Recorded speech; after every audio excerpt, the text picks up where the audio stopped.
Bonjour à tous, Gaëtan Kless, je suis directeur de Grand Est Europe, la représentation du collectif de 21 acteurs publics du Grand Est, représentation auprès de l'Union européenne à Bruxelles. Très heureux de vous retrouver aujourd'hui ici pour cette conférence sur l'hydrogène. Nous passons à cette nouvelle table ronde axée sur les différentes formes de soutien de l'Union européenne aux projets liés à l'hydrogène. Alors nous venons d'entendre différents projets des territoires, projets très intéressants. On a vu leur diversité, on a vu qu'il y a beaucoup de choses qui se passent sur le terrain. Et quand on écoute les porteurs de projets, on remarque souvent qu'il y a malgré tout encore une difficulté à concrétiser ces projets. Souvent, c'est lié aux aspects économiques, puisque forcément l'hydrogène propre est encore plus coûteux que les autres formes d'hydrogène ou d'énergie tout simplement. Et souvent aussi, à ces considérations économiques s'ajoutent des difficultés quand on parle de projets aux frontières, notamment si on parle de projets transfrontaliers. Là, ça rajoute une dose de complexité que l'on voit par exemple quand on parle des projets importants d'intérêt européen commun. On en parlera plus en détail tout à l'heure. Quand le projet est transfrontalier et qu'il y a des approches parfois différentes entre États membres, ça rajoute naturellement une certaine dose de complexité. Heureusement, les autorités publiques, à tous les échelons, au niveau local, régional, national, européen, se tiennent aux côtés des porteurs de projets pour essayer de faciliter les choses et accélérer la mise en œuvre des projets. C'est naturellement le cas de l'Union européenne qui a cette grande stratégie du pacte vert et qui a perçu l'hydrogène comme une solution pour décarboner. Et donc, différents acteurs européens sont engagés pour accélérer cette transition vers l'hydrogène. Et donc c'est l'objet maintenant de cette table ronde, de pouvoir présenter les différentes formes de soutien de l'Union européenne, c'est-à-dire de la Commission européenne dans ses diverses directions générales, et d'autres organisations européennes, notamment la Banque européenne d'investissement et le partenariat pour l'hydrogène propre. Et donc pour évoquer ces différentes formes de soutien, je suis très heureux d'appeler sur scène Carla Benauge, qui est en charge de la politique de recherche et d'innovation à la DG Climat de la Commission européenne. Bienvenue Carla. Patrice Millet, en charge du soutien au déploiement à grande échelle de l'hydrogène au sein de la DG GROW, la Direction générale en charge du marché intérieur de la Commission européenne. Monsieur Millet, bienvenue. Également Olivier Sia, chef de l'unité politique d'investissement dans le transport de la DG Move, en charge donc du transport à la Commission européenne. Monsieur Sia, bienvenue. Bart Bibuck nous rejoindra dans quelques instants. Bart Bibuck est directeur exécutif du partenariat hydrogène propre. Mais d'ores et déjà, Juan Antonio Magaña Campos est avec nous en tant que responsable de la division conseil en financement de l'innovation de la Banque européenne d'investissement.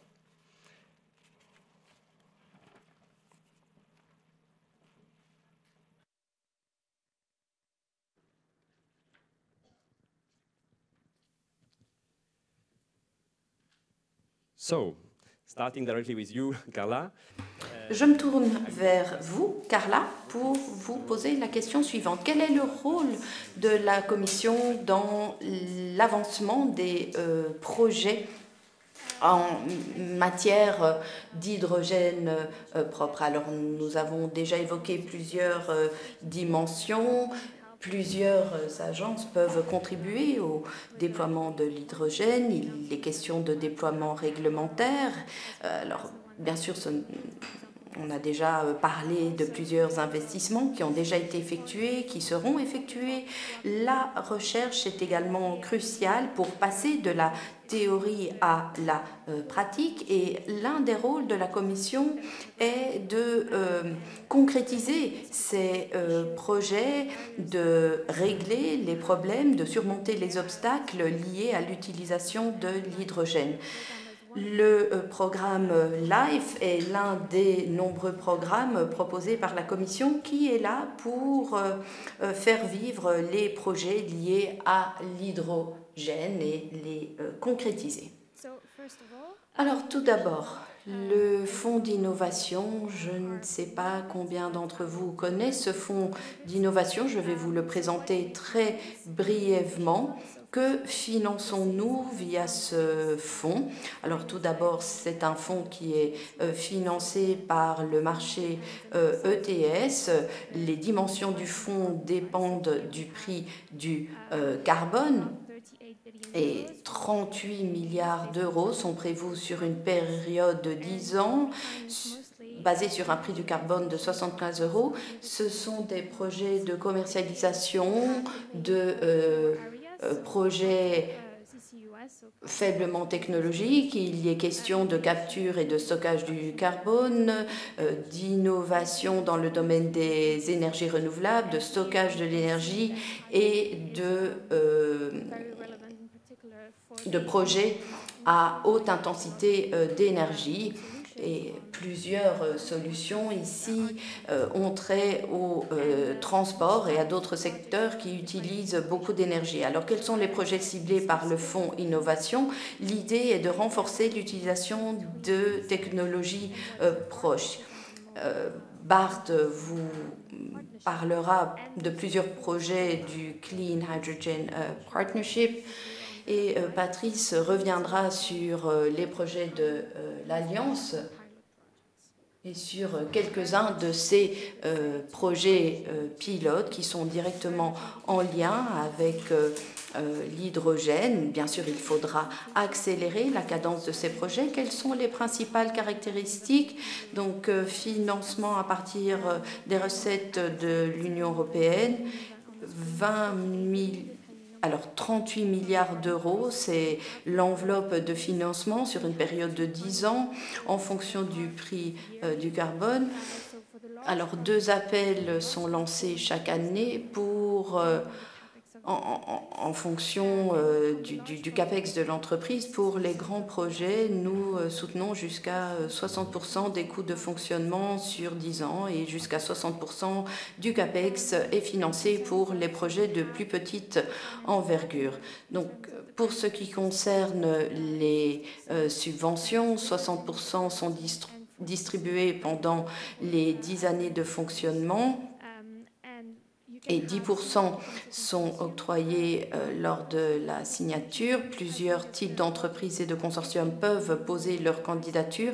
Il faut que le projet soit déployé au sein de l'Union européenne, en Norvège ou en Islande. Il y a aussi une assistance au projet qui est prévue par la Banque européenne d'investissement pour les projets qui n'ont pas atteint un niveau de maturité suffisant pour se voir octroyer l'enveloppe financière.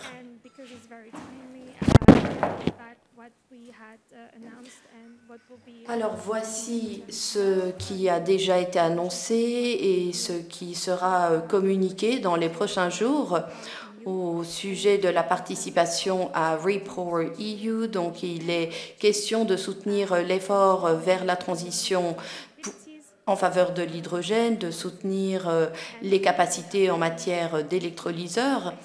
Et vous voyez quelques exemples très concrets de l'accélération que l'on peut garantir. Donc, on peut aussi augmenter la taille du fonds d'innovation, faire en sorte qu'il soit plus ciblé, de plus grande envergure. On peut aussi élargir le portefeuille d'instruments financiers mis à disposition des porteurs de projets. Et voici un aperçu très bref des différents appels qui ont été lancés et sont lancés dans le cadre du fonds innovation. Donc, LSC correspond bien aux appels de petite dimension.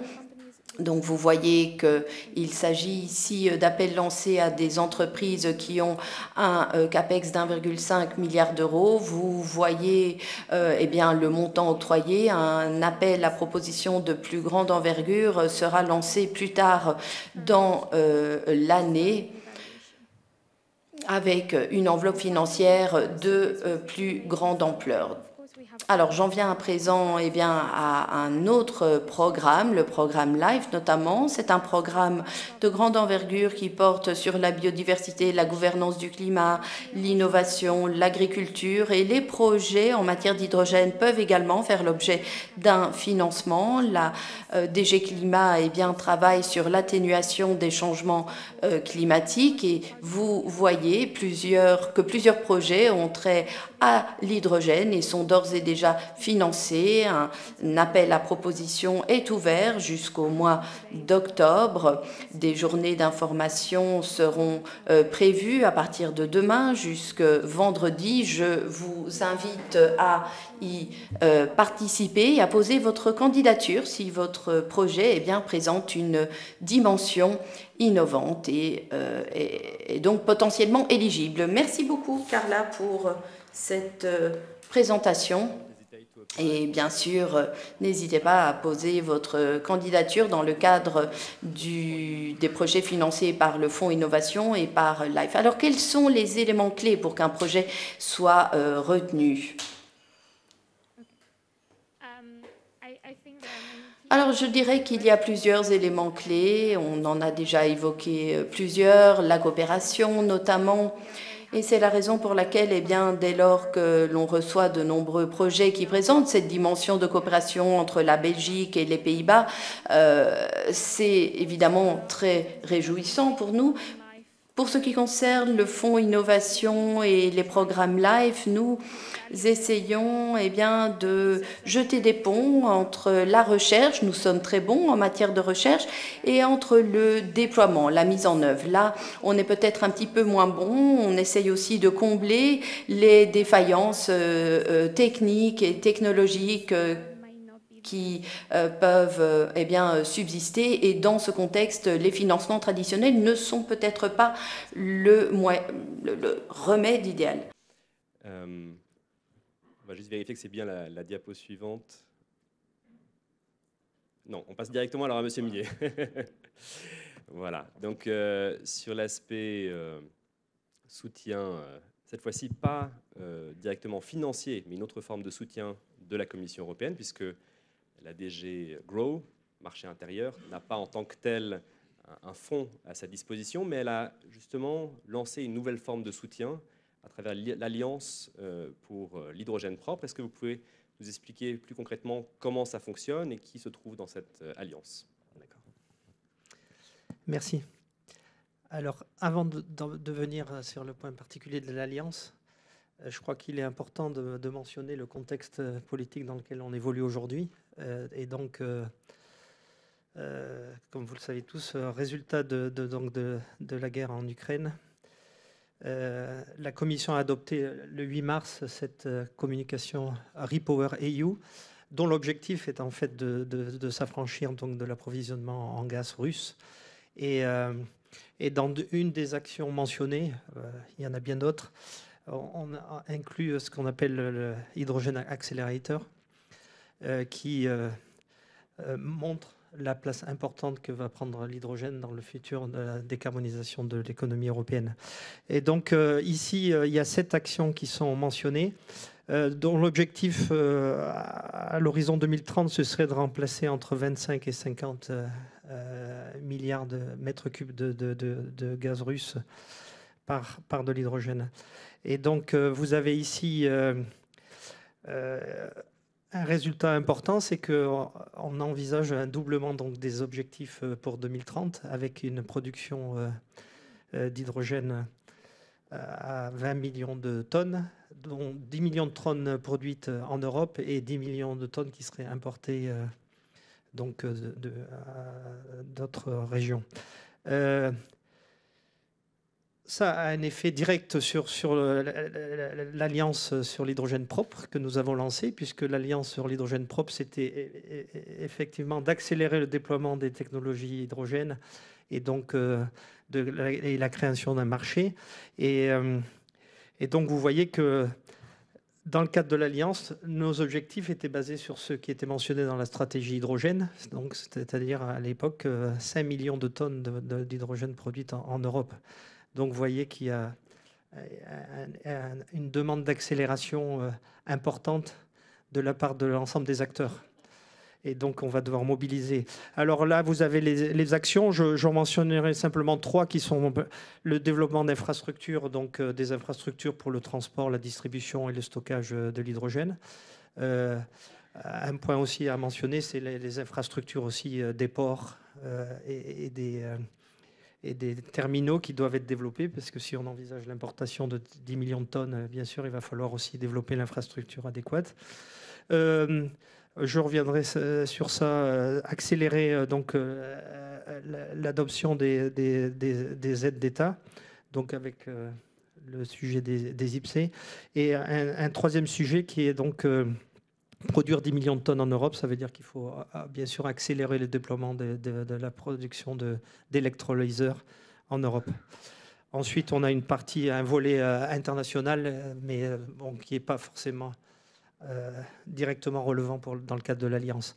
Un point important, c'est que évidemment développer des capacités de production de cet ordre vont nécessiter de développer aussi des capacités de production d'énergie renouvelable dédiées. Et donc dans la communication, il y avait la mention d'une réserve entre guillemets de 80 gigawatts donc de production qui pourrait être dédiée à la production de cet hydrogène vert.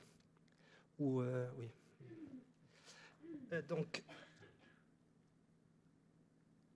Donc maintenant, pour vous donner un petit peu l'état des lieux où nous en sommes avec l'Alliance sur l'hydrogène, elle a été lancée, ça paraît loin, mais c'est en fait tout à fait récent, en juillet 2020, donc dans le cadre de la stratégie hydrogène. Aujourd'hui, elle rassemble à un peu plus de 1600, presque 1700 parties prenantes, donc, qui viennent de tous les domaines de l'industrie, de la société civile, des organisations publiques. Elle est structurée autour de 6 tables rondes qui adressent les différents segments de la chaîne de valeur. Et donc, je reviendrai plus tard ou très rapidement sur 2 nouveaux groupes de travail qui ont été créés sur le sujet des permis et puis de la normalisation. Les 3 livrables importants depuis le lancement ont été le premier, c'est ce rapport sur les barrières identifiées au déploiement à grande échelle de l'hydrogène. Et donc, avec un certain nombre de recommandations et puis de mesures qu'on pourrait prendre pour débloquer ces problèmes. La publication en octobre de la Hydrogen Pipeline, donc avec plus de 750 projets qui ont été reportés, qui devraient nous permettre finalement de déployer l'hydrogène à grande échelle. Alors, à l'époque, toujours basé sur les objectifs précédents, pas ceux dans le cadre de REPowerEU. Et enfin, un dernier livrable, c'était la réunion le 5 mai 2022 d'un sommet sur les électrolyseurs, sur lequel je vais vous donner un peu plus de détails. Donc la Project Pipeline, donc elle couvre 750 projets. Ce qui est intéressant là, c'est que finalement on a une base de données dans laquelle vous pouvez faire des recherches. Ce qui est intéressant dans les différents paramètres, c'est que on a identifié les projets en fonction des différentes régions. Vous avez une map, bon, bien sûr, elle n'est pas à la bonne échelle, mais qui vous permet de voir les régions qui ont soumis le maximum de projets. Alors, c'est intéressant, justement, pour avoir cette vision d'ensemble au niveau européen, donc des projets qui couvrent les aspects hydrogène. Et donc, je vous invite, bien sûr, à consulter cette base de données pour savoir quels projets ont été soumis par vos régions et ensuite pour voir qu'est-ce qu'on pourrait faire pour les développer. Donc les principaux éléments de cette Project Pipeline, donc à partir des 750 projets, il y en avait à peu près 450 qui couvraient la production d'hydrogène. Et donc sur l'analyse, donc je vous donne des figures, enfin un nombre consolidé. On avait estimé, dans l'ensemble des projets, ils estimaient une production de 52 gigawatts en 2030. 52 gigawatts, bon, on s'aperçoit que c'est maintenant plus suffisant pour atteindre les objectifs de Repower EU, mais bon, c'était déjà à cette période un chiffre relativement important, puisque je vous rappelle que dans la stratégie, on envisageait la production de 40 gigawatts, donc on était déjà en capacité estimée bien au-dessus. Intéressant aussi dans le déploiement, c'est que 600 projets envisagent d'entrer en opération avant 2025 ou aux alentours de 2025, donc c'est un bon chiffre. 85% des projets de production couvrent la production par électrolyse, donc d'hydrogène verte. On couvre tout, bien sûr, toute la chaîne de valeur, de la mobilité, industrie, les secteurs énergétiques et de la production jusqu'à l'utilisation. Donc en termes de couverture, tous les États membres ont répondu, donc, sauf deux. Je me souviens de Malte et puis un deuxième, mais qui m'échappe maintenant. Et enfin, nous travaillons avec la Banque européenne d'investissement, la Banque européenne pour le... comment on appelle ça? Recovery non. Et la Banque de développement, IBRD, et puis les banques de promotion d'investissement nationales, ainsi que les investisseurs privés. Il est important de mentionner que ces 2 dernières années, on a vu émerger un certain nombre d'investisseurs privés, des fonds dédiés propres, comme 5T, Ardian ou d'autres, avec des sommes assez importantes pouvant être dédiées au déploiement de ces technologies. Sommet électrolyseur, c'était un des sujets importants, puisque finalement, si on veut mettre en place donc cette capacité de production de 10 millions de tonnes en Europe, on doit augmenter de manière drastique les capacités de production. Donc ça a été le sujet de ce sommet qui a été organisé donc le 5 mai. Les conclusions ont été la signature d'une déclaration conjointe avec le commissaire Thierry Breton et puis les 20 PDG de différentes compagnies donc productrices d'électrolyseurs. Et ce qui est important, c'est que ces différentes compagnies se sont engagées à multiplier par 10 la capacité de production à l'horizon 2025, donc passer de 1,75 gigawatts de production actuelle à 17,5 gigawatts en 2025. Alors ça, c'est une bonne nouvelle, parce que si on reporte après cette capacité de production sur la base annuelle jusqu'à 2030, on a potentiellement donc la capacité de production nécessaire pour atteindre nos objectifs donc de 10 millions de tonnes de production à l'horizon 2030. Dans le cadre de la commission, bien sûr, on s'est engagé à mettre tout le cadre régulatoire en place pour faciliter donc le déploiement de ces projets. Et donc l'Alliance a un rôle important à jouer. Très brièvement, l'issue de la normalisation. Donc dans le rapport que j'ai déjà mentionné sur les barrières au déploiement de l'hydrogène, la normalisation a été identifiée comme étant un secteur clé. Le fait de devoir accélérer aussi nous pousse à être aussi plus rapide dans le déploiement de standards.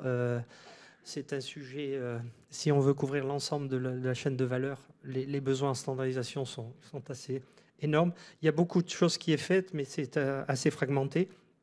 Alors, on a mis en place dans le cadre de l'Alliance un groupe de travail sur la standardisation, dont l'objectif est de développer une feuille de route pour identifier les besoins en standardisation. Et donc, on se servira de cette feuille de route, justement, pour pouvoir après entrer en relation avec les organisations de standardisation européennes, Senelec et puis nationales, pour savoir quelles sont les priorités ou les choses qu'on devrait développer rapidement. Ça s'inscrit dans le cadre de la stratégie sur la normalisation qui a été lancée au niveau européen en février 2022. Donc ça c'était rapidement. Dans le cas de permitting aussi, dans les permis, c'est aussi un sujet identifié comme étant clé. La délivrance de permis est un processus qui prend beaucoup trop de temps. Si on prend par exemple pour l'éolien en mer, on est dans des temps pour de délivrance de permis qui vont jusqu'à 8 ans. Donc c'est tout à fait critique si on veut vraiment accélérer sur le déploiement donc des technologies hydrogène. Ce qu'on a fait, c'est qu'on a aussi créé dans le cadre de l'Alliance un groupe de travail sur ces sujets donc de permis et donc pour essayer d'identifier ou de donner des recommandations pour accélérer ce processus. Voilà. Dans Repower, demain, il y aura une annonce, il y a une action sur ce sujet de permis et donc d'accélérer ça, pas seulement pour le secteur hydrogène, mais pour l'ensemble des secteurs inclus dans la communication. Je crois que c'était tout en ce qui me concerne. Merci beaucoup, Patrice Millet. Donc on a bien compris l'action large de cette alliance et d'autres mesures complémentaires. Donc vous avez indiqué 750 projets ont été identifiés au niveau européen. On a vu sur la carte, il y en a un certain nombre dans la zone qui nous intéresse aujourd'hui, notamment aux Pays-Bas, Rhénanie, Nord-Westphalie. Dans le Grand Est, on a vu notamment que plutôt sur la partie Lorraine, il y a plus de projets que dans le reste de la région. C'est intéressant d'avoir cette vision un peu de quels sont les projets qui arrivent sur le territoire. Et vous avez dit, on a finalement maintenant pas assez de projets pour mettre en œuvre les objectifs qu'on est en train de rehausser continuellement. Et depuis donc 2020, l'Alliance a été lancée. La région Grand Est, d'ailleurs, faisait partie des premières régions à s'impliquer dans cette Alliance. Et c'est aussi un appel aux autres régions à participer à ces travaux de l'Alliance pour l'hydrogène propre. Merci beaucoup pour cette présentation. Et justement, donc vous disiez, on n'a pas directement des moyens financiers. Par contre, vous travaillez étroitement avec la DG Concurrence de la Commission européenne qui, elle, supervise un mécanisme qu'on appelle les projets importants d'intérêt européen commun. Alors c'est un nom un peu complexe. Je suis désolé pour les traducteurs qui doivent traduire projet important d'intérêt européen commun, donc IPCEI en anglais. Est-ce que vous pouvez nous expliquer justement en quoi consiste ce mécanisme, en quoi est-ce qu'il va aider à réaliser les projets sur le terrain et où est-ce qu'on en est? Parce qu'il y a pas mal d'attentes justement sur le terrain que ce projet avance. Merci. Bon, alors ce sujet est un sujet d'importance. Bon, alors d'abord, le mécanisme des IPCEI, c'est un mécanisme qui s'adresse aux États membres. Donc, nous, de côté Commission, ce qu'on donne, c'est qu'on valide et qu'on donne l'autorisation donc d'avoir accès à ce financement d'État ou leur permettre donc de financer des projets avec un régime spécial d'aide d'État. Donc de notre... ce qui est peut-être important de mentionner, c'est que quand on a fait la project collection de l'Alliance, c'est pour ça où on va revenir aux instruments financiers, c'est que finalement, chaque projet soumis a mentionné à quel fonds il voulait éventuellement appliquer. Donc il y a bien sûr, bien entendu, un certain nombre de projets pour le fonds d'innovation de la DG Climat. Il y en a aussi pour le projet Common CEF de la DG Move, etc. Donc on a un certain nombre d'outils. Dans le cas des IPCEI, c'est exactement ce qui s'est passé. C'est qu'on a vu un certain nombre de projets qui ont été mentionnés dans le cadre de l'Alliance, mais qui en fait sont promus oui, par les États membres dans le cadre de ce mécanisme IPCEI. Alors, juste pour faire rapidement, fin décembre 2020, signature d'un manifesto par 22 États membres plus la Norvège pour justement lancer ce processus d'IPCEI sur l'hydrogène. Ça s'est traduit par un travail de brainstorming. Les États membres ont lancé un appel pour d'expression d'intérêt. Ils ont collecté à plus de 400 projets, donc qui sont maintenant prénotifiés au niveau de la Commission, donc de manière successive. On a reçu prénotification des 2 premiers IPC, industrie et technologie, à la fin du mois d'octobre 2021. Et donc, nous sommes en phase d'analyse de ces différents projets. Donc, je ne peux pas vous en dire beaucoup plus sur le processus, bien sûr, de revue. C'est à la DGCOM de mentionner ça. Simplement pour vous indiquer qu'on va arriver relativement vite à la fin de ce processus, puisque dans la communication Repower EU, la Commission s'est engagée à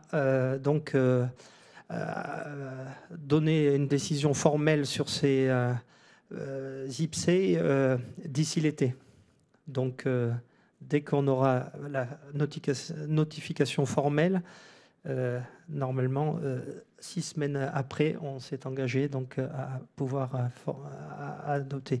Donc, il faut être encore un petit peu patient, mais je dirais que c'est maintenant une affaire de semaines avant de recevoir donc, les réponses. Simplement pour vous dire la taille, donc, par rapport aux précédents IPC sur les batteries, les 2 IPC batteries, ils correspondaient à environ une cinquantaine de projets. Dans le cas de IPC hydrogène, les 2 premiers IPC, c'était au-delà de 120 projets. Donc, vous voyez la taille et le travail de revue qui est nécessaire pour des budgets qui dépassent les dizaines de milliards d'euros. Donc, je pense que c'est une très bonne nouvelle pour la communauté, puisque dès que ces projets seront acceptés, on va voir vraiment le déploiement de projets à très grande échelle. Et donc, je pense que c'est tout à fait positif. Et puis, on est en train, les États membres sont en train aussi de préparer les prochaines vagues, waves, comme ils mentionnent. Donc voilà, bon, on essaye de faire au mieux. Voilà ce que je pouvais dire. Merci. Donc ça signifie, si l'été commence toujours au 21 juin, que ça va maintenant arriver très très vite sur le territoire, que c'est vraiment d'ici le premier jour de l'été qu'on peut espérer la mise en œuvre à travers donc, des financements nationaux dans le cadre d'une procédure globale européenne. Mais donc c'est bien des financements nationaux qui permettront de lancer ces projets. Merci beaucoup pour cet éclairage. On passe maintenant au domaine des transports avec M. Sylla, pour lequel donc, le mécanisme pour l'interconnexion en Europe est relativement bien connu. On sait qu'il œuvre beaucoup pour moderniser, développer les réseaux de transport en Europe. Et par contre, probablement, on ne sait pas trop quelle est peut-être la contribution sur l'hydrogène. Est-ce que vous pouvez nous en dire plus sur cette dimension hydrogène du mécanisme pour l'interconnexion en Europe? Merci. Oui, merci beaucoup. Bonjour à tous. En effet, le mécanisme pour l'interconnexion en Europe est plutôt connu pour les grands tunnels, pour les lignes ferroviaires, mais nous avons bien entendu aussi la vision que les réseaux transeuropéens doivent soutenir l'effort de décarbonation. Et c'est pourquoi, dès le début, ce programme a prévu d'équiper le réseau transeuropéen en stations électriques et en stations hydrogène. Comme vous le savez, il y a un règlement qui est sur la table, le règlement sur les carburants alternatifs, qui prévoit même des obligations, des objectifs d'équipement du réseau pour l'ensemble du réseau transeuropéen. Et donc, le MIE vient en complément des instruments qui ont été présentés par mes collègues, cibler spécifiquement la possibilité d'équiper les parties essentielles du réseau transeuropéen en stations de fourniture d'hydrogène. Alors, nous avons, pour cette période de programmation, ciblé l'ensemble des modes de transport. Donc, nous pouvons soutenir les points de charge hydrogène, bien sûr, dans le secteur routier, pour les véhicules légers ou les véhicules lourds. Nous avons également la possibilité d'équiper les dépôts de bus, par exemple, dans les villes qui souhaitent développer un programme de bus à hydrogène peuvent utiliser pour la partie recharge le MIE, mais également le schéma est ouvert à la voie d'eau et au port maritime. Et nous espérons avoir beaucoup également de projets, en particulier dans le secteur maritime. De façon générale, donc, nous finançons essentiellement les points de charge, mais pour ce qui concerne le secteur maritime et le secteur de la voie d'eau, nous avons la possibilité de soutenir dans une mesure limitée également les premiers bateaux, puisque dans un certain nombre de cas, bien sûr, pour que l'infrastructure de charge soit utilisée dès le départ, il est nécessaire évidemment d'avoir la flotte zéro, entre guillemets, et donc nous pouvons également la soutenir. Et puis, pour le secteur ferroviaire, deux aspects. Il y a certaines parties du réseau qui ne sont pas électrifiées, qui n'ont pas la vocation à être électrifiées, je dirais, à moyen terme pour des raisons économiques. Et donc là, nous pouvons également, si c'est justifié, intervenir. Et il y a un autre point important qui sont les gares de triage. Vous savez, c'est où essentiellement ce sont des locomotives diesel qui opèrent les triages entre les wagons. Et là aussi, il y a une opportunité intéressante. Alors, nous avons la possibilité, à travers le mécanisme, de soutenir également des investissements complémentaires, qu'il s'agisse de stockage local à côté donc du point de charge, et dans une certaine limite aussi des électrolyseurs. Mais comme le programme a pour vocation de déployer sur le réseau de transport, bien entendu, ça doit toujours être en association avec les points de charge et dans une limite de 20% des coûts éligibles. Où peut-on intervenir? Eh bien, sur l'ensemble du réseau européen de transport, donc l'ensemble du réseau routier transeuropéen, avec une petite marge, bien sûr, puisque le point de charge n'est pas forcément directement situé au bord de la route. Dans les nœuds urbains, pour ce qui concerne le transport public, mais également les points de charge pour les véhicules lourds. Et puis donc, comme je le mentionnais, dans certains cas pour le réseau ferroviaire et les terminaux et gares de triage. Le taux de cofinancement est de 30%, 30% des coûts éligibles pour le point de charge, y compris donc les éléments synergétiques qui sont acceptés. Et nous avons, cette fois-ci, c'est une nouveauté, également la possibilité pour certains pays d'utiliser ce que nous appelons l'enveloppe cohésion. Donc, vous savez que le MIE a une deuxième enveloppe qui provient du fonds de cohésion. Et là, pour les pays qui sont éligibles au fonds de cohésion, nous pouvons monter à 50% de taux de cofinancement. Quels sont les budgets? Donc, pour la période 2021-2023, nous avons consacré 1,5 milliard environ. Donc essentiellement, vous voyez sur l'enveloppe générale, donc 1,2 milliard, également 375 millions sur l'enveloppe cohésion. Cette enveloppe, ces enveloppes doivent être allouées dans le cadre d'un partenariat avec des institutions financières. C'est une particularité de notre schéma. Comme nous souhaitons avoir des projets qui sont très matures en termes de développement, très solides, eh bien, nous posons comme condition que lorsque les bénéficiaires viennent vers nous, qu'il s'agisse d'entreprises privées, d'entreprises publiques, d'autorités de transport pour les villes, peu importe, quand ils arrivent pour déposer leur candidature, ils doivent avoir ce que nous appelons une Financial Approval Letter, c'est-à-dire un engagement clair d'une institution financière que l'institution financière en question, qu'il s'agisse donc d'une institution financière type BEI, BERD, CDC, autre banque nationale de promotion ou de banque privée, eh bien, on souhaite que donc, cette institution indique clairement que le projet a été évalué de leur point de vue, que le projet est solide de leur point de vue et qu'ils s'engagent à apporter un financement au projet. À partir de là, la subvention va venir en complément. Et donc, nous avons mis en place des partenariats donc, avec un certain nombre de banques. Je mentionnais la BEI, bien sûr la BERD et d'autres. Pour le moment, nous souhaitons consacrer en priorité donc 2/3 du budget de cette facilité pour les projets qui viennent avec l'accompagnement de ces banques publiques de promotion, BEI ou Banque nationale de promotion ou Banque régionale de promotion évidemment, qui ont un accord avec nous. La liste n'est pas fermée, on espère l'étendre, donc c'est très facile, c'est un simple accord administratif, donc il n'y a rien de long ou de compliqué pour ça.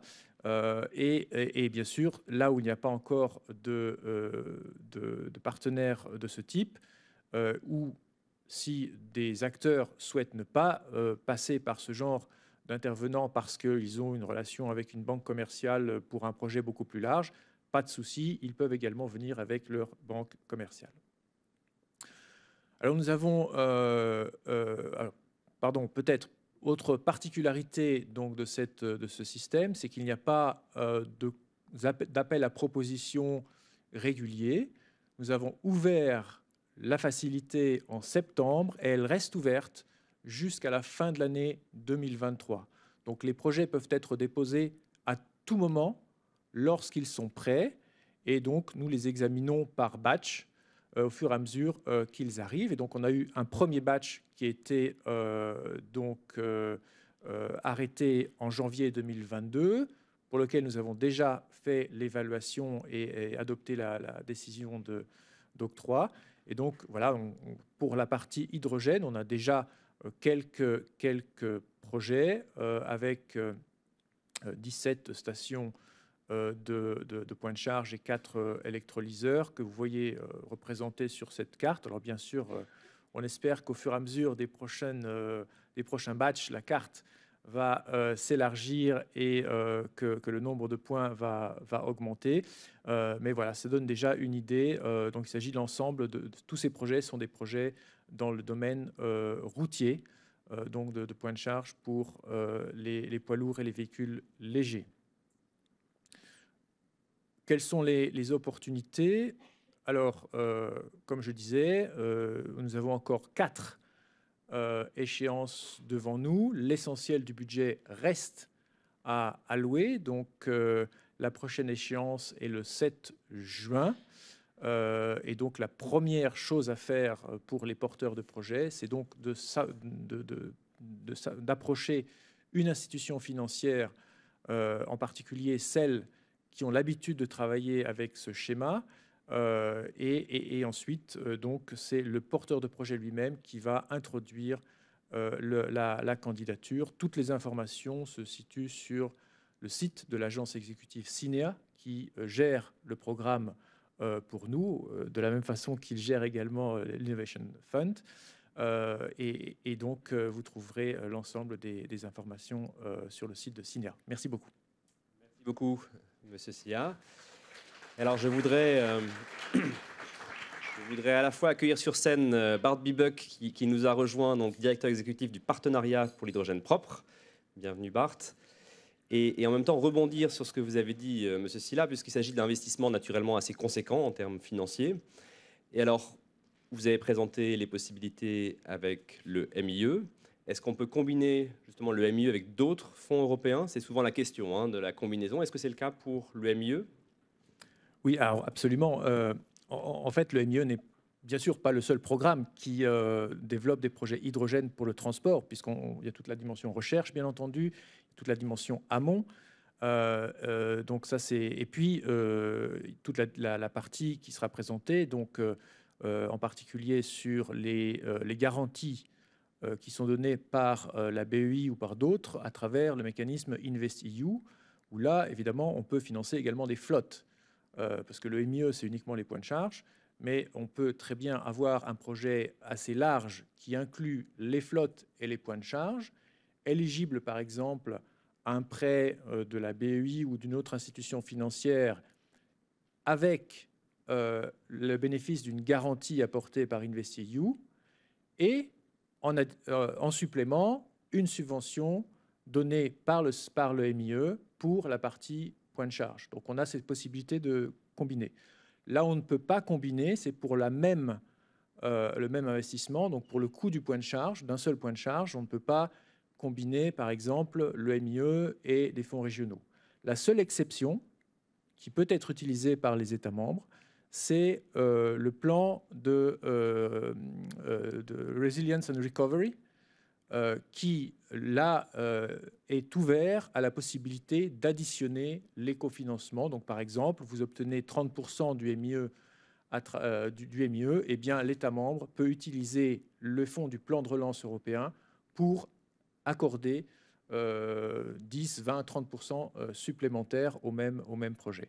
Voilà, donc on a cette possibilité avec le RRF, et pour le reste, c'est plus une complémentarité verticale dans la mesure où différents instruments peuvent financer d'une part les flottes, d'autre part les points de charge en particulier. Merci beaucoup. So we have heard about different Merci beaucoup. Nous avons entendu parler de plusieurs mécanismes. À ce stade, des mécanismes souvent assez larges avec une composante hydrogène. Et nous allons maintenant parler à un mécanisme vraiment spécifique à l'hydrogène qui ne concerne que les piles à combustible et l'hydrogène avec Bart Biboy, qui est donc directeur du partenariat pour l'hydrogène propre. Bart, je vais vous laisser nous expliquer plus en détail comment ce partenariat fonctionne et quels sont les projets que votre partenariat soutient. Alors déjà, merci beaucoup de nous avoir invités. C'est vraiment très intéressant d'avoir un aperçu des différents outils de financement dont nous pouvons disposer. Alors, je voudrais vous donner un aperçu des occasions de financement de recherche et d'innovation. Alors, tout d'abord, nous sommes une entreprise conjointe. Nous sommes le successeur de l'entreprise conjointe sur les piles à combustible qui a pris fin en septembre dernier. Nous avons 3 partenaires, un partenaire public et 2 partenaires privés. Donc, Hydrogen Europe, qui est l'association de l'industrie, qui a 153 membres actuellement. Nous avons ensuite Hydrogen Europe Recherche, qui est une autre association qui a pour membres des centres de recherche, des universités, qui a aujourd'hui plus de 100 membres. Et il y a ensuite évidemment la Commission européenne avec 3 DG, la DG Recherche bien sûr, la DG Move et la DG Énergie. Alors, nous avons 4 objectifs principaux que nous souhaitons atteindre. D'une part, soutenir la stratégie de la Commission qui a été établie et publiée le 8 juillet 2020. Et nous voulons aussi stimuler la recherche et l'innovation en matière de production d'hydrogène, de distribution d'hydrogène et de stockage d'hydrogène, ainsi qu'en termes d'applications pour les utilisateurs finaux, des applications qui sont très nombreuses. Nous pouvons être fiers de ce que nous avons déjà obtenu. Je pense que l'Europe est l'un des plus grands continents au monde sur cette technologie. Notre objectif principal, le 3e objectif, est de renforcer cette compétitivité et de maintenir cette avance sur le reste des marchés. Nous voulons enfin contribuer aux objectifs climatiques que l'Europe s'est fixés pour 2030 et 2050. En ce qui concerne nos programmes, nous avons 3 piliers principaux. Nous travaillons sur la production d'hydrogène avec les électrolyseurs, mais nous avons également le souhait de produire de l'hydrogène à très petite échelle. Nous voulons voir comment nous pouvons permettre, grâce à l'hydrogène, d'introduire plus de composants renouvelables à notre système électrique. Et puis, il y a également le stockage et la livraison d'hydrogène. Il y a les pipelines dont nous avons déjà parlé, les transporteurs d'hydrogène liquide, etc. Et puis, l'infrastructure de rechargement. Nous avons déjà parlé des voitures pour passagers, mais il y a également des navires, des avions, des camions qui pourraient être concernés. Et puis, il y a également les questions liées à l'utilisation finale dans les transports, comme je l'ai déjà dit, avec des trains, des avions ou des poids lourds. Il y a aussi la possibilité d'avoir des piles à combustible à domicile pour générer de l'électricité et de la chaleur. Et puis enfin, nous continuons à soutenir l'utilisation de l'hydrogène dans l'industrie, notamment les cimenteries et les aciéries. Nous avons commencé à aider la construction de la première vallée de l'hydrogène aux Pays-Bas. Maintenant, nous en avons 23 en Europe, des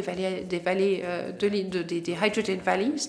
Et nous avons l'intention d'avoir 100 de ces vallées d'ici 2030. Et nous allons financer au moins chaque année 1 ou 2 de ces nouvelles vallées. Donc, vous voyez que c'est une croissance quand même très importante. Nous avons lancé un appel le 1er mars.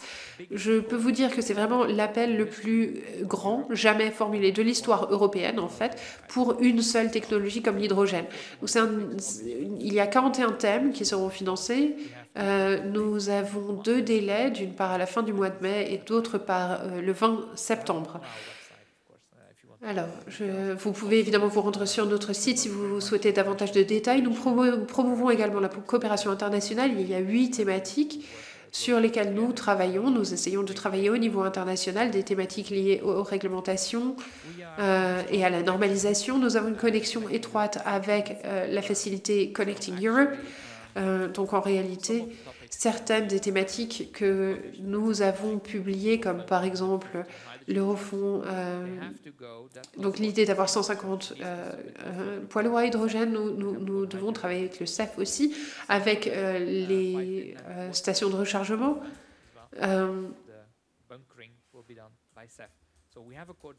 Donc nous sommes en coordination avec le CEF, avec différents programmes, avec des synergies qui se créent et nous tentons vraiment de créer ces synergies, pas seulement sur le papier, mais aussi de les concrétiser dans la réalité, notamment avec nos amis du CEF. Il y a beaucoup d'instruments de financement européens qui entrent en jeu.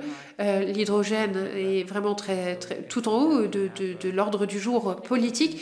Donc il y a des opportunités de financement pour la recherche, pour l'épreuve de concept. Donc si vous ne savez pas vers qui vous tournez, parce que c'est vrai qu'il y a quand même beaucoup d'instruments très différents, n'hésitez pas à nous appeler, nous serons ravis de vous apporter un appui pour déterminer à qui vous devez vous adresser. Enfin, pour en savoir plus sur ce qui se passe dans le domaine des piles à combustible, nous avons créé un observatoire qui se concentre sur la technologie, combien de voitures, combien d'électrolyseurs, où sont-ils, etc. Donc on peut vous donner une sorte de cartographie. Cartographie aussi des politiques et réglementations qui existent avec différentes publications, avec aussi des informations sur les possibilités de formation, d'éducation. On en a beaucoup parlé et j'ai parlé avec beaucoup d'entreprises. Les gens ont du mal à trouver des gens qui ont été formés dans ce domaine. Donc l'éducation et la formation sont une étape et un élément crucial, en tout cas de notre point de vue. Voilà pour moi. Merci beaucoup, Bart.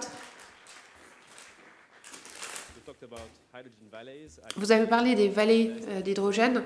Je pense que c'est un concept très important, effectivement, tout au long de la frontière du Grand Est, avec ses 760 km, il y a effectivement beaucoup de ces vallées. Une question maintenant, lorsque vous parlez des PPP, des partenariats publics-privés,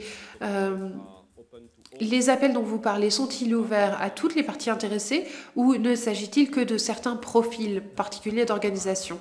Non, les appels sont ouverts à tous et toutes, n'importe qui peut participer. Il y a quelques thématiques cependant pour lesquelles nous demandons à ce que l'un des membres de l'association en fasse partie parce qu'il s'agit parfois de questions qui sont si importantes du point de vue stratégique qu'il faut vraiment s'assurer que l'objectif poursuivi est le bon. Mais cette facilité est ouverte à tous, donc n'hésitez pas à nous contacter. Merci beaucoup, Bart. Nous allons maintenant passer à la Banque d'investissement européenne avec Juan Antonio Magaña Campos, qui va nous parler de différents programmes et mécanismes pour obtenir des subventions. C'est vrai qu'à la BEI, vous faites les choses différemment, vous prêtez de l'argent. Quand les projets reçus sont vraiment crédibles, est-ce que vous pouvez nous dire comment vous sélectionnez les projets financés? Bien sûr, merci beaucoup. Maybe I do a quick recap of the EIB for the ones who do not know. Quelques mots peut-être pour commencer sur la BEI, pour ceux qui ne nous connaissent pas très bien. Donc, nous avons la Banque climatique européenne. L'un de nos messages clés, c'est que nous avons des ambitions très grandes pour l'avenir. Nous voulons faire 1 millier de milliards d'investissements d'ici 2030. Donc vraiment, les objectifs financiers sont extrêmement ambitieux. D'ici 2025, nous pensons que 50% de nos prêts seront liés aux activités liées au climat, ce qui inclut bien sûr l'hydrogène. Donc ça vous donne une idée, il s'agit de 20 à 30 milliards par an liés aux activités climatiques. Alors, en ce qui concerne l'hydrogène plus spécifiquement, pour vous donner une idée, actuellement, nous avons des activités plus limitées que ce que nous souhaitions. Comme mon collègue l'a mentionné, il faut investir dans des projets bancables qui puissent voler de leurs propres ailes. Donc nous avons 500 millions qui ont été prêté pour le moment dans le cadre de projets liés à l'hydrogène. Ici, vous pouvez voir toute la gamme de nos produits financiers. Donc, nous avons vraiment tout type de produits disponibles, du financement direct du secteur privé. Nous avons également un certain nombre d'autres possibilités de financement par le biais notamment du Fonds d'investissement européen. Et tout cela nous permet de cibler des entreprises qui s'occupent principalement de la recherche. Autour de ça, nous avons également un service de conseil qui est très fort et qui soutient et fournit du soutien aux promoteurs, notamment pour leur permettre d'accéder pas seulement au financement de la BEI, mais aussi d'accéder à de grands instruments d'investissement. Et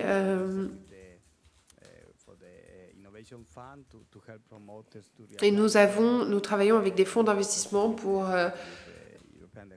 travailler avec le Conseil européen de l'hydrogène. Donc nous avons un certain nombre d'outils et de leviers qui sont déjà en place. Et généralement, tout cela est gratuit. Donc évidemment, nous avons une très forte demande. Les services de conseil sont gratuits.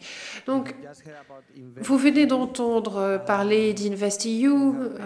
On en a entendu parler plusieurs fois ce matin. Je ne veux pas rentrer dans les détails ni dans les chiffres, mais nous avons de très grandes quantités de financement disponibles dans 4 domaines principaux, donc l'infrastructure durable, les petites entreprises, la recherche et les investissements sociaux. L'idée est de nous permettre d'aller plus loin que ce que nous serions en mesure de faire dans des conditions habituelles. Donc l'idée est vraiment de faire en sorte que tout cela alimente même des projets relativement complexes parfois. Alors, je voudrais vous parler maintenant plus spécifiquement de l'hydrogène. Nous avons publié un rapport sur l'hydrogène la semaine dernière, en fait. Et nous nous sommes penchés sur les questions les plus urgentes, donc avec des prêts pour certains secteurs spécifiques. Nous nous concentrons en réalité sur 3 domaines principaux aujourd'hui, donc les conditions de marché et les conditions réglementaires. On en a déjà parlé lors de présentations précédentes. Il est important d'obtenir une certaine clarté, des clarifications, des éclaircissements réglementaires. Ensuite, il y a la question des finances, donc ça dépend de l'état du projet, de l'avancement du projet. Et ensuite, nous avons également les questions de rentabilité. Donc, la question est de savoir qui est intéressé par l'hydrogène généré par le projet, quelles sont les possibilités de mise sur le marché, quels sont les clients potentiels. Et puis, il y a un élément qui a été identifié. Vous pouvez voir le rapport complet sur notre site internet si cela vous intéresse. Et ce rapport concerne les écosystèmes et l'approche centrée sur la chaîne de valeur. Donc, le fait est que si vous êtes un industriel et que vous souhaitez faire appel à de l'hydrogène propre, pour décarboner l'un de vos domaines d'activité, eh bien, il faudra d'abord faire en sorte que cet hydrogène soit produit. On ne peut pas utiliser de l'hydrogène qui n'existe pas. Il faut également garantir que cet hydrogène pourra vous atteindre. Donc, il faudra garantir le transport de l'hydrogène jusqu'à vos sites. Et il y a donc plusieurs facettes. Il faut faire face à l'ensemble de ces facettes. Et pour ce faire, il faut garder à l'œil l'ensemble de la chaîne de valeur. Alors, je vais peut-être simplement vous parler d'une étude de cas. C'est un cas de consultance. Comme vous pouvez le voir, il y a de nombreuses entités différentes depuis le début, depuis la production jusqu'à la connexion. La production peut avoir lieu au Portugal ou en Espagne et les connexions ont parfois lieu en France, en Allemagne ou en Belgique pour les utilisateurs finaux. Ce que nous faisons ici, en fait, c'est que nous essayons vraiment de voir comment nous pouvons faire face à toutes ces questions du point de vue financier. Comment pouvons-nous peut-être séparer un projet en plusieurs tranches, en plusieurs phases qui ont du sens,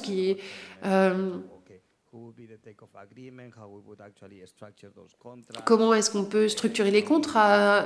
Comment pouvons-nous aboutir à des accords? Comment pouvons-nous fixer les tarifs et les prix? Donc tout cela vous donne un petit peu une idée de ce que nous faisons du point de vue de la consultance. Ensuite, maintenant, pour résumer très rapidement, les points à retenir. Donc nous avons des objectifs, comme je l'ai dit, extrêmement ambitieux. Nous avons toute une quantité de produits de financement qui sont disponibles pour les projets hydrogène de tout type, et nous avons un service de consultance avec une unité qui peut aider les promoteurs à se préparer et peut également les aider à obtenir du financement européen. Merci beaucoup, Juan Antonio. Avant de passer à la salle et aux questions de la salle, une dernière question pour vous, Juan Antonio, en ce qui concerne ce que vous faites, notamment en termes de soutien technique, de support technique. Quel est, au-delà du financement, au-delà des mécanismes de prêt, que faites-vous en matière de soutien technique? Alors oui, absolument. Nous avons des services de consultance que nous fournissons. Certains sont purement financiers, mais certains proposent également du soutien technique. Donc, par exemple, le fonds d'innovation pour les promoteurs qui s'inscrivent à ce fonds d'innovation, mais qui n'ont pas encore vraiment atteint le seuil, mais qui ont un potentiel important. Eh bien, ces projets peuvent nous être référés par la DG Clean ou la Commission européenne.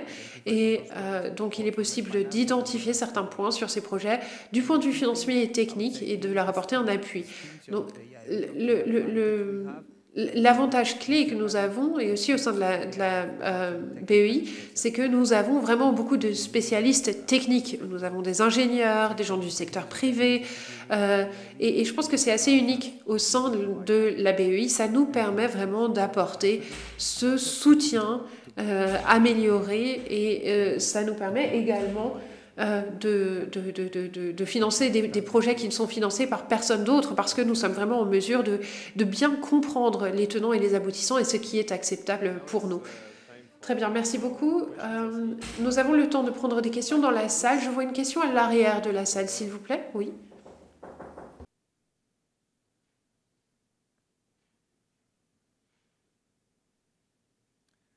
Yes, good morning. I'm Bernd Vogler, the Chemical Associations of Rhineland-Palatinate. Oui, alors je travaille en Rhénanie du Nord, en Rhénanie-Palatinat. Si j'ai bien compris, vous avez parlé de plans pour 10 millions de tonnes d'hydrogène au niveau européen. Quand on regarde l'Allemagne actuellement, nous utilisons déjà 1 million de tonnes. Donc, est-ce que ça suffira ?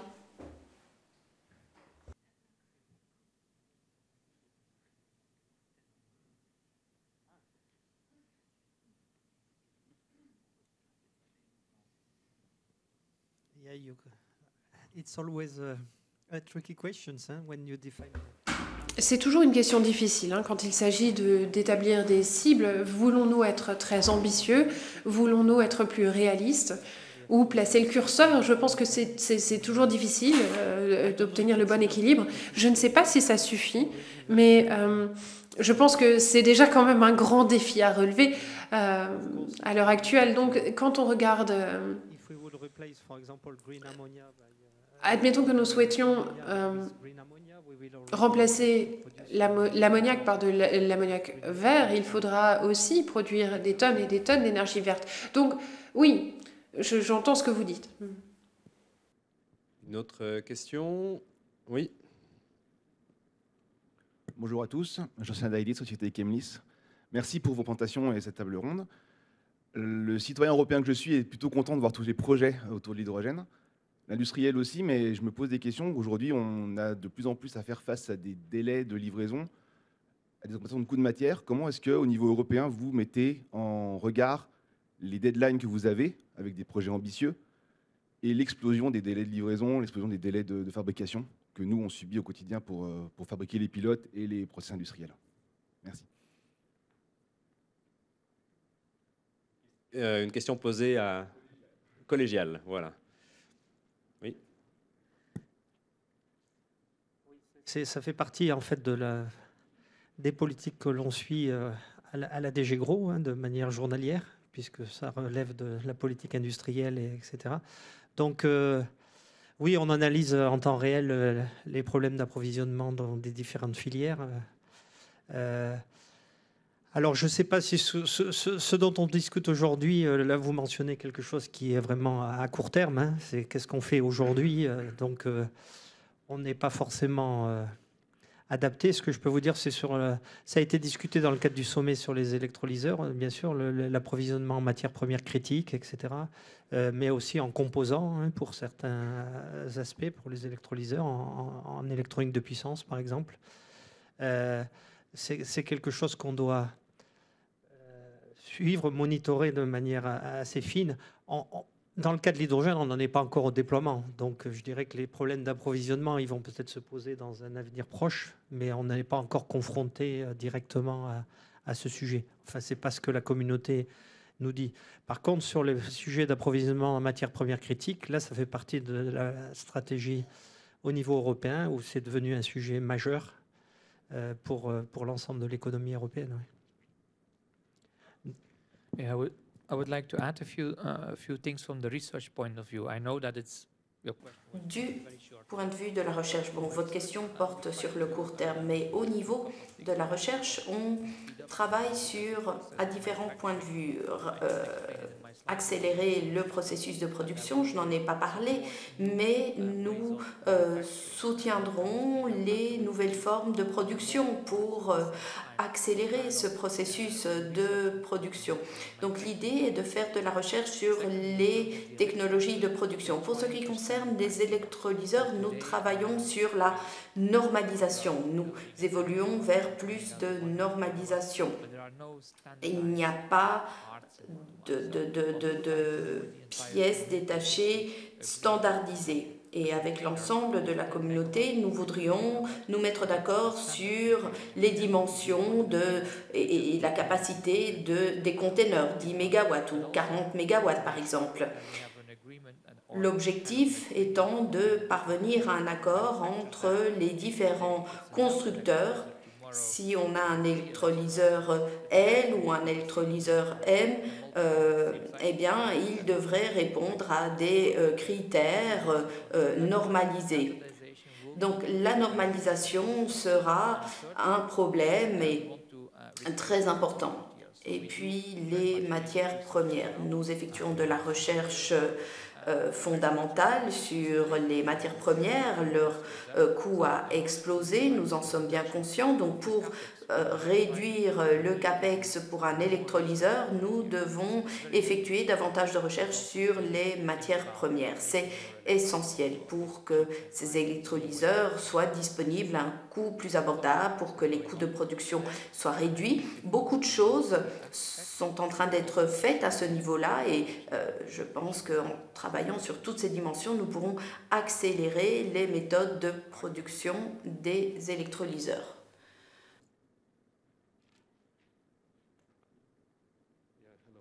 Philip Hafner, CEO of Hafner Energy.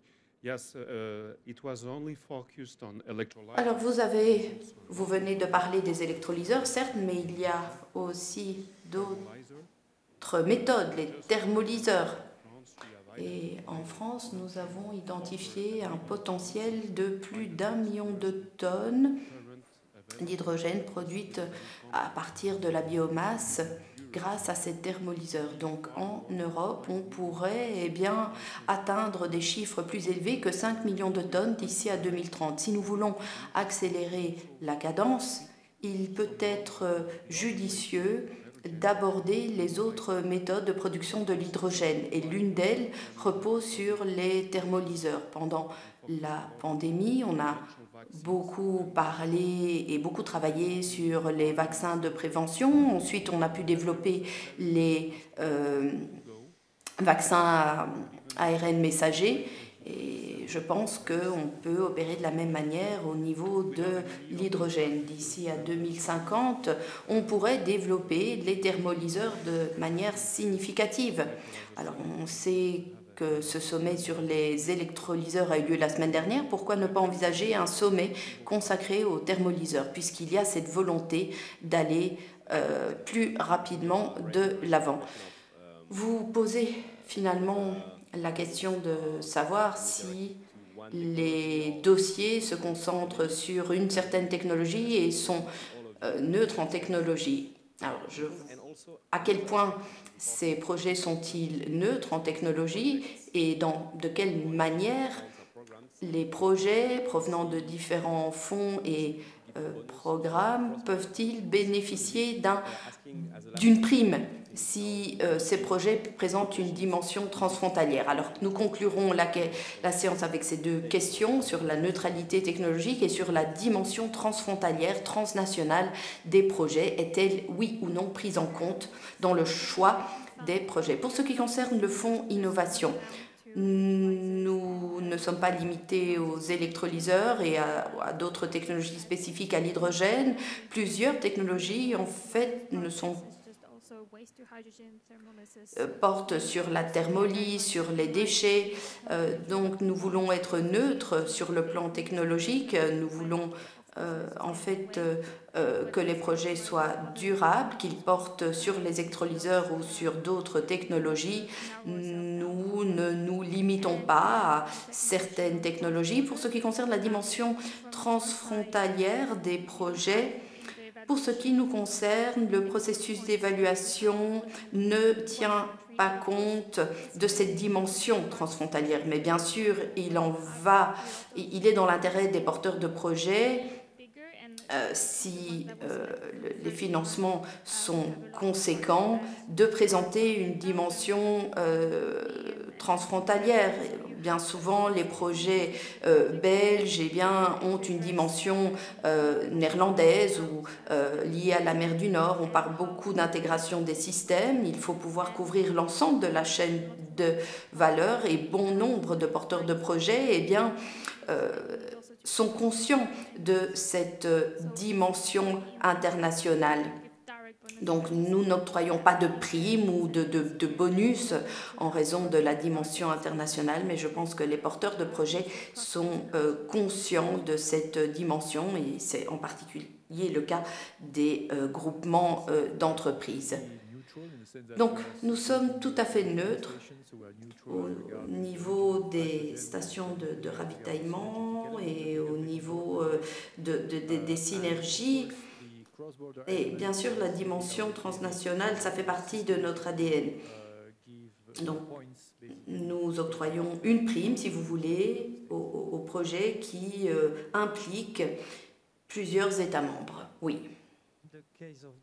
Pour ce qui concerne l'Alliance, lorsque nous avons sélectionné les projets, ce n'était pas un processus de sélection, mais en fait, on suit la taxonomie. On ne sélectionne, en d'autres termes, que les projets qui respectent la taxonomie et donc ont pour objectif une réduction de CO2 de 70%. Alors, nous effectuons de la recherche sur toute une série de technologies en matière d'hydrogène et une bonne partie du budget est consacrée aux électrolyseurs parce que nous estimons devoir accélérer la transition vers les électrolyseurs, mais une bonne partie du budget est consacrée aussi aux TRL faibles. Je pense qu'il faut être ouvert à bon nombre de technologies, on ne peut rien exclure, mais on doit aussi injecter suffisamment d'argent dans certaines technologies. Parce que si on met nos œufs dans plusieurs ou dans trop de paniers, on ne privilégiera aucune technologie. Donc je pense qu'il faut peut-être aussi privilégier certaines technologies. Ça, c'est notre philosophie. Concernant la dimension transfrontalière, eh bien, on suit les règles Horizon Europe. Donc il faut au moins 3 pays porteurs de projets. Au niveau de la vallée de l'hydrogène, on essaye de créer des vallées d'hydrogène transfrontalières, internationales, proches les unes des autres. Ce sera plus avantageux pour les porteurs de projets. Ils surmonteront plus facilement les défis. Si on veut transporter de l'hydrogène entre plusieurs pays, même si on utilise le rail ou les pipelines, il y a toute une série de difficultés réglementaires à surmonter. Et donc, la dimension transnationale est ici un véritable atout. De notre point de vue, eh bien, Nous sommes agnostiques à la technologie. Bien sûr, plus le projet est innovant, plus il pourra prétendre à une variété d'instruments financiers, car nous proposons de nombreux instruments financiers. Pour ce qui concerne la dimension internationale, nous n'octroyons pas de prime, mais bien sûr, nous considérons cela comme un atout lors du processus d'évaluation. Merci à vous pour vos questions. On arrive à la fin donc, de cette séquence. Merci encore pour votre présence, pour vos explications. Et on se retrouve donc à 13h45 pour la suite de cette journée. D'ici là, bon appétit et à très vite.